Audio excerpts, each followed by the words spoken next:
Mga igsuon mayong adlaw kanatong tanan. Karon adlaw na usab nga Huwebes, pitsa 14 sa bulan sa Setyembre sa tuig 2023.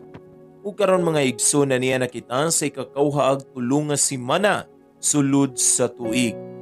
Sa ngalan samahan sa Anak ug sa Espiritu Santo. Amen. Ang Ebanghelyo kinutlo gikan sa basahon sumala ni San Juan, Kapitulo 3, versikulo 13 ngadto sa 17. Si Jesus mingon ngadto kang Nicodemos, wala pa'y nakasakas sa langit, gawas ni atong nanaog gikan sa langit ang Anak sa tao.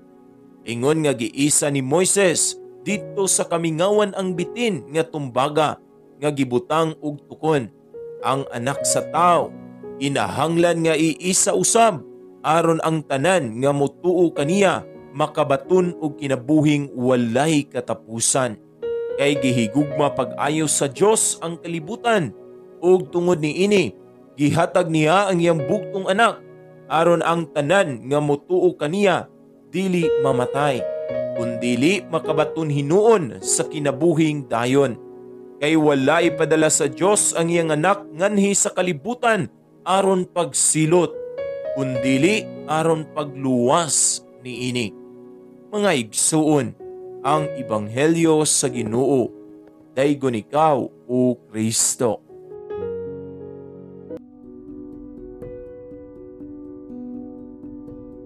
Ang kasina, kasuya o kasilag mao'y negatibong mga pagbati nga mahimong bugat nga palas-unon sa atong mga tagsa-tagsa kakasing-kasing. Ang kasina sa kahibalo, kasina sa kalipay o materyal ng mga kabtangan sa uban, makapasubo o makapasuya kanato. Ug usahay, ato pang pangutan-on ng Dios kung ngano ang mga dili paduol kaniya ang gibuligan niya sa iyang grasya nga maoy rason nga magduha-duha na ta sa atong kinabuhi ug pagtuo.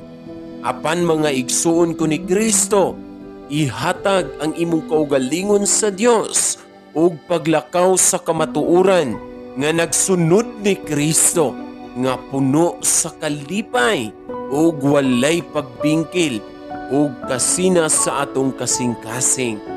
Kay diha nimo makita ang tinud-anay nga kalipay.